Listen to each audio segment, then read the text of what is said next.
오늘 나누실 성경 말씀은 에스더 9장 1절부터 16절입니다. 에스더 9장 1절부터 16절 말씀을 교독하시겠습니다.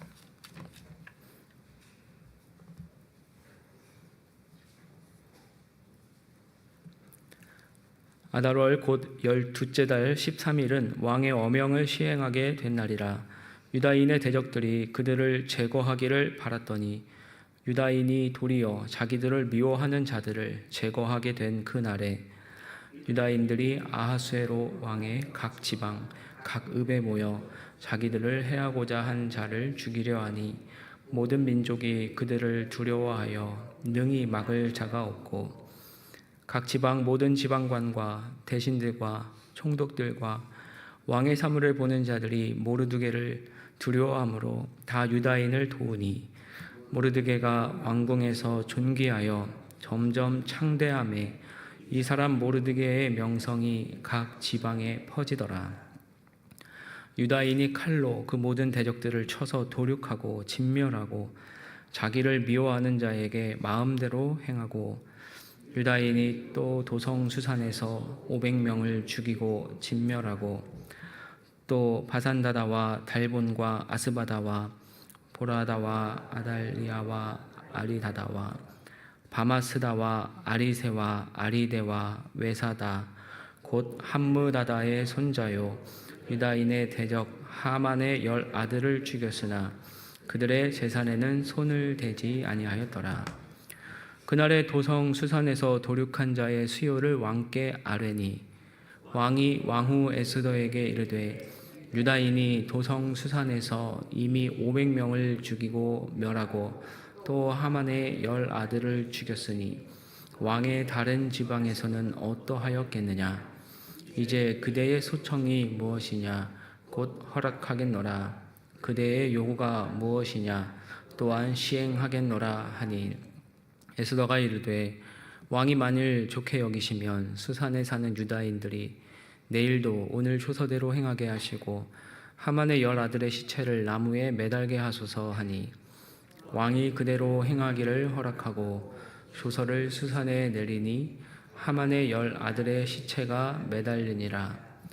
아달월 14일에도 수산에 있는 유다인이 모여 또 300명을 수산에서 도륙하되 그들의 재산에는 손을 대지 아니하였고 왕의 각 지방에 있는 다른 유다인들이 모여 스스로 생명을 보호하여 대적들에게서 벗어나며 자기들을 미워하는 자 7만 5천 명을 도륙하되 그들의 재산에는 손을 대지 아니하였더라. 아멘. 101년 전 1923년 9월 1일 일본 관동 지역에 진도 7.9의 지진이 덮칩니다. 지진이 휩쓸고 난 뒤 일본의 군부는 사회 분란을 방지한다는 명목으로 계엄령을 선포하고 조선인들이 우물에 독을 풀었으며 산업시설에 불을 지르고 다닌다는 유언비어를 퍼뜨립니다. 그리하여 생겨난 일본인 자경단들이 죽창, 일본도 곤봉 등으로 조선인 6천여 명을 학살했다고 합니다. 참으로 끔찍한 인종 학살 사건입니다. 그런데 유대인들도 똑같은 운명에 처할 상황입니다. 그들은 왕의 법률을 지키지 않는 반동주의자들로 몰려 죽임을 당할 처지가 되었습니다. 그리고 제국에서 가장 유력한 인물인 하만이 그 선두에 섰습니다. 하지만 모르드게와 에스더의 영웅적 행위로 인해 상황은 바뀌었습니다. 젊은이, 늙은이, 어린이, 여인들을 막론하고 모든 유다인을 죽이고 도륙하고 진멸하고 또 그 재산을 탈취하라는 조서가 이미 내려졌지만 2달 후에 유다인이 함께 모여 스스로 생명을 보호하여 각 지방의 백성 중 세력을 가지고 그들을 치료하는 자들과 그들의 처자를 죽이고 도륙하고 진멸하고 그 재산을 탈취하라는 조서가 제국 전역에 다시 전달됩니다. 오늘 말씀은 이 2가지의 상반되는 조서가 실행되는 날 어떤 일이 있었는지를 기록합니다. 1절입니다. 아달월 곧 12째 달 13일은 왕의 어명을 시행하게 된 날이라. 유다인의 대적들이 그들을 제거하기를 바랐더니 유다인이 도리어 자기들을 미워하는 자들을 제거하게 된 그날에. 드디어 그 날이 밝았습니다. 하만이 공포한 칙령이 온 제국에 전달된 첫째 달 13일로부터 11달이 지난 날입니다. 연초 제국의 거리는 반유대주의자들이 왕의 조서를 활용해 펼치는 잔인한 심리전으로 넘실거렸습니다. 유다인이여, 나는 그날 너를 죽이고 내 집을 취할 것이고 너의 딸을 취하고 그 딸을 죽일 것이며 너의 무덤 위에서 춤을 출 것이다. 매일매일 그들은 이 잔인한 욕망을 충족할 것을 기대하고 바라며 선포했습니다. 그러면서 이 진멸의 운명은 점차 유대인들에게도 내면화됐을 것이고 그들 역시 우리는 죽을 수밖에 없다라고 되뇌이기 시작합니다. 하지만 모르드게와 에스더는 그 절망의 상황에서 일어나 살 길을 도모했고 이 절망의 관성을 끊어내고자 애썼습니다.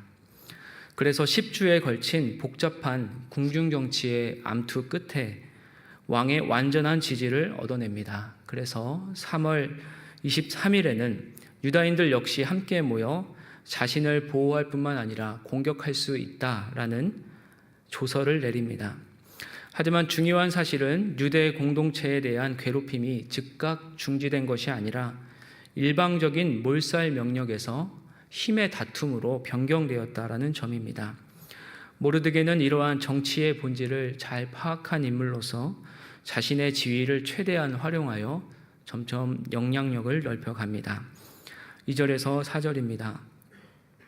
유다인들이 아하수에로 왕의 각 지방 각 읍에 모여 자기들을 해하고자 한 자를 죽이려 하니 모든 민족이 그들을 두려워하여 능히 막을 자가 없고 각 지방 모든 지방관과 대신들과 총독들과 왕의 사물을 보는 자들이 모르드게를 두려워하므로 다 유다인을 도우니 모르드게가 왕궁에서 존귀하여 점점 창대하매 이 사람 모르드게의 명성이 각 지방에 퍼지더라.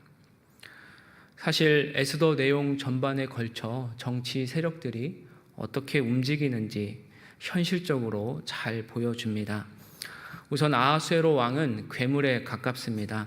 그는 권력의 화신으로서 종잡을 수 없는 인물이며 한 민족의 멸절도 별 생각 없이 결정해버리는 내키는 대로 행동하는 독재자입니다. 그리고 그 주위 인물들도 신뢰하기 어려운 이들인 것은 마찬가지입니다. 하만이 독단적으로 국정을 이끌어갈 때도 어느 누구 하나 반대하지 않았고 모르드게가 울부짖을 때도 어느 누구 하나 동조하지 않았습니다. 모든 유다인을 죽이라는 어처구니 없는 명령에도 반발하는 이 하나 없었습니다. 대의나 정의는 존재하지 않는 세상입니다. 그저 권력의 칼춤에 따라 움직이는 꼭두각시들만 존재합니다. 각 지방 모든 지방관과 대신들과 총독들과 신하 역시 유다인을 박해하는 일에 동참하고 열심히 그 준비를 했던 인물들입니다. 그들에게 바랄 것은 아무것도 없어 보입니다. 하지만 새롭게 총리에 등극한 모르드게는 정치 신인일지는 몰라도 정치 초보는 아니었습니다. 이러한 현실을 너무나 잘 알고 있던 그는 우선 왕의 총애를 잇고 정치적 자산을 확보하는 일에 힘을 쏟습니다. 그리고 그렇게 한 뒤에는 궁중 예복을 입고 수산성에 행차하였습니다. 그렇게 해서 자신이 예전의 하만보다 더 고귀한 사람임을 보이며 하만의 조서에 못지않은 공포의 언어를 사용하여 자신의 존재감을 드러냅니다. 왕이 자신의 편이며 반유대주의자들의 계략이 쓸모없어졌으며 오히려 유다인들이 그들을 처리하기 위해 준비하고 있다고 널리 공표합니다. 이제 정치 싸움에서 모르드게는 확연히 승리했습니다. 그리하여 만일 자신과 반대편에 서게 되면 재앙이 다가올 것임을 분명히 밝힙니다. 모르드게의 행보를 보면 상당히 치밀한 준비성과 대담성을 지닌 정치인임을 알 수 있습니다. 그는 성경 말씀 그대로 뱀같이 지혜롭고 또한 비둘기같이 순결한 인물이었습니다. 우리는 이 세상에서 살아가기에 어떤 모양이든 이 세상의 룰을 따라야 할 때가 많습니다. 그럴 때마다 룰을 앞장서서 어기거나 회피하는 일은 지혜롭지 않습니다. 모르드게도 하만에게는 엎드리지 않았지만 아하수에로 왕에게는 엎드렸습니다. 그렇다고 이 세상의 룰을 그리스도인이 다 따라야 하는 것도 아닙니다. 모르드게가 베옷을 입고 대궐에 돌진한 일이나 에스더가 궁중 관습을 어기고 왕에게 무모하게 나아간 것 모두 룰을 어긴 것입니다. 우리는 그리스도인으로서 세속 사회에서 살아가며 순응과 저항이 필요한 지점을 잘 분별해내야 하고 또 행동해야 하는 책임을 지니고 있습니다. 그렇게 하기란 참 쉽지 않지만 그렇게 해야 합니다. 그래서 어느 신학자는 이렇게 기도하였습니다. 하나님, 우리에게 우리가 바꿀 수 없는 것을 평온하게 받아들이는 은혜와 바꿔야 할 것을 바꿀 수 있는 용기, 그리고 이 둘을 분별하는 지혜를 허락하소서. 우리도 날마다 이렇게 기도해야 할 것입니다. 5절에서 10절입니다. 유다인이 칼로 그 모든 대적들을 쳐서 도륙하고 진멸하고 자기를 미워하는 자에게 마음대로 행하고 유다인이 또 도성수산에서 500명을 죽이고 진멸하고 또 바산다다와 달본과 아스바다와 보라다와 아달리아와 아리다다와 바마스다와 아리세와 아리데와 외사다 곧 함무다다의 손자요 유다인의 대적 하만의 10 아들을 죽였으나 그들의 재산에는 손을 대지 아니하였더라. 유다인들은 그동안 갈고 닦은 힘을 발휘하여 그날의 모든 대적들을 쳐 죽입니다. 모르드게의 영향력이 너무나 커졌기에 전에는 유다인들을 죽이는 편에 있던 실력자들이 돌아서서 오히려 유다인의 편에 섭니다. 그렇기에 승패는 너무나 쉽게 결정이 나고 말았습니다. 수산에서만 500명이 죽었고 하만의 10 아들 역시 모두 죽고 마는데 그 10명의 이름을 모두 열거함으로써 그 가문이 완전히 멸절되었음을 보여줍니다. 하지만 여기에서 한 가지 짚고 가야 할 점이 있어 보입니다. 즉 이미 승리가 분명해 보이는 상황에서 유다인들 역시 대학살의 방법을 택했어야만 하느냐라는 점입니다.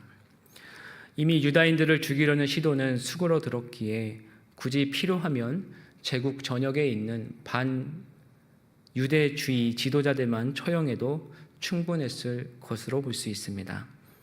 하지만 모르드게는 그러한 최소한의 대응으로는 충분하지 않다고 본 것이 확실합니다. 마치 모르드게는 마키아벨리의 다음과 같은 말을 충실히 따르고 있는 것 같습니다.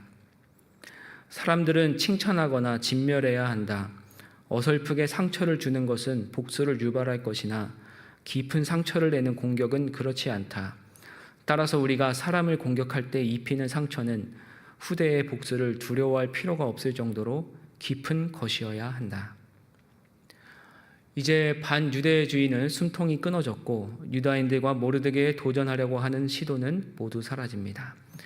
그리고 왕조차 모르드게의 정치 운동을 지지하게 됩니다. 11절에서 14절입니다. 그날의 도성수산에서 도륙한 자의 수요를 왕께 아뢰니 왕이 왕후 에스더에게 이르되 유다인이 도성수산에서 이미 500명을 죽이고 멸하고 또 하만의 10 아들을 죽였으니 왕의 다른 지방에서는 어떠하였겠느냐. 이제 그대의 소청이 무엇이냐 곧 허락하겠노라. 그대의 요구가 무엇이냐 또한 시행하겠노라 하니 에스더가 이르되 왕이 만일 좋게 여기시면 수산에 사는 유다인들이 내일도 오늘 조서대로 행하게 하시고 하만의 10 아들의 시체를 나무에 매달게 하소서 하니 왕이 그대로 행하기를 허락하고 조서를 수산에 내리니 하만의 10 아들의 시체가 매달리니라. 사실 아하수에로 왕은 유다인들의 살고 죽는 일에는 전혀 관심이 없다고 봐도 무방합니다. 그저 왕후가 유다인이었기에 또한 왕후의 청탁을 듣고 보니 하만에 의해 자신의 권력이 위협받고 있다라는 분노에 그를 처형한 것에 불과합니다. 이후의 행보도 보면 유다인들을 적극적으로 지원하겠다, 보호하겠다라는 의지보다는 정치 세력 싸움에 따라 이끌려가는 정도로 보입니다. 그렇다면 자칫 어떤 일이 발생하여 유다인들이 아하수에로 왕의 눈밖에 나는 일이 생긴다면 예전의 반유대주의가 다시 발흥하지 말라는 법도 없습니다.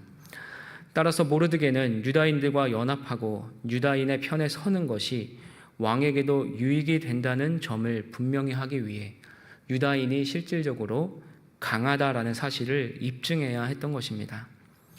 이러한 힘의 변화가 느껴지는 지점이 수산에서 도륙한 자의 수요를 아랠 때 왕이 에스더에게 다른 지방은 어떠하느냐라고 원하는 바를 묻는 장면입니다. 아하수에로 왕은 이미 에스더에게 2차례 이렇게 물은 바가 있습니다. 즉 허락을 받지 않고 왕을 찾아갔을 때와 연회 자리에서였습니다.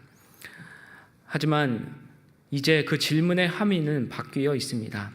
예전에는 에스더가 왕의 호감을 사려고 애쓸 때 그에 대한 반응으로 호기롭게 한 말이었다면, 이제는 오히려 왕이 에스더의 환심을 사려고 하는 것처럼 보입니다.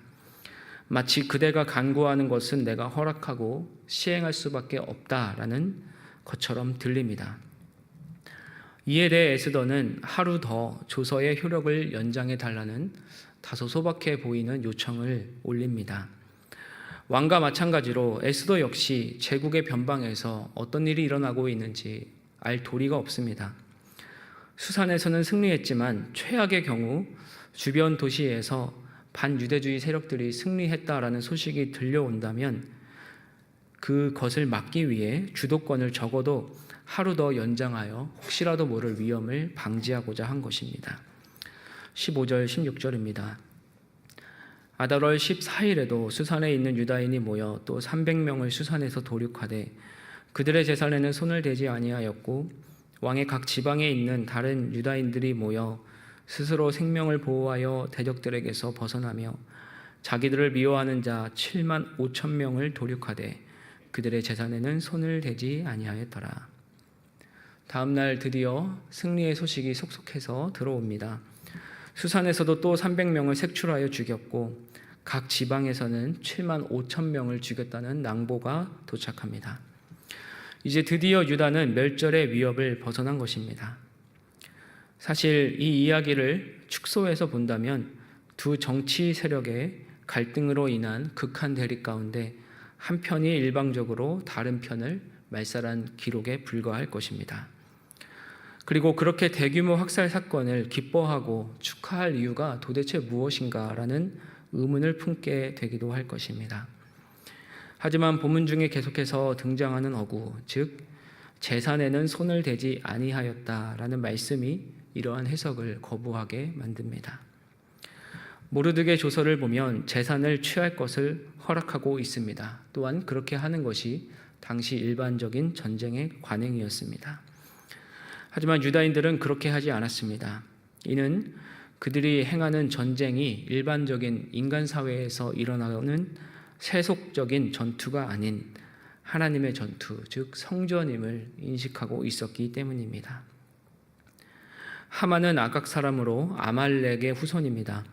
아말렉은 하나님을 두려워하지 않고 애굽에서 탈출하며 진이 빠진 유대인들 중에서도 그 뒤에 처진 연약한 사람들을 죽이는 만행을 저질렀던 이들로서 하나님의 원수입니다. 이후에 사울 왕은 아말렉을 진멸할 기회를 얻었으나 오히려 모든 좋은 것들을 자신의 소유로 삼는 바람에 그 과업에 실패합니다. 하지만 이제 유다인은 약속된 땅을 빼앗긴 후에야 그 과업을 성취하고 있습니다. 그리고 그들의 재산을 탐내지 않음으로써 그들의 전쟁은 인간적인 목적이 아닌 하나님의 공의와 정의를 위한 전쟁임을 보입니다. 아시다시피 에스더에는 하나님이라는 단어가 등장하지 않습니다. 하지만 치열한 정치 투쟁과 대의를 위한 몸부림이라는 어찌 보면 자연적인 과정 가운데 하나님의 섭리가 임하고 있는 방식을 흥미진진하게 그려냅니다. 혹여나 페르시아의 왕궁보다 더 부패하고 더 세속적으로만 보이는 세상 한가운데서 고군분투하는 그리스도인이 계십니까? 창문을 통해 내리는 하나님의 빛과 사랑으로 힘 입으시기를 간절히 소원합니다. 그 가운데서도 어떻게든 그리스도인의 선한 청지기가 되도록 몸부림 치십시오. 또한 그곳에서 탁월해지도록 애쓰십시오. 하지만 먹고 살기 위해 똑같은 일을 한다고 할지라도 저들은 세상의 전투를 하지만 우리는 하나님의 전투를 하고 있음을 명심하십시오. 이 땅의 재물에 눈먼 것이 아니라 하늘의 보화에 시선을 두고 있는 선한 청지기임을 저들이 알게 하십시오. 그때에 하나님의 구원이 불현듯 임하고 우리는 승리를 맛보게 될 것입니다. 기도하겠습니다. 하나님 아버지, 모르드게와 에스더가 자신의 자리에서 목숨을 걸고 최선을 다해 살아가는 모습을 봅니다. 우리 역시 이 땅에 살아가기에 보고 싶지 않고 듣고 싶지 않은 일들을 보고 들으며 곤란한 상황에 처하기도 하고 우리의 목숨이 위험에 빠지기도 합니다. 하지만 예수님께서 모든 일의 주인 되심을 알고 있기에 어떻게든 선한 청지기로 살아가도록 몸부림칩니다. 은혜를 허락하여 주시고 창을 통하여 믿음과 용기를 더하여 주시옵소서. 예수님의 이름으로 기도드립니다. 아멘.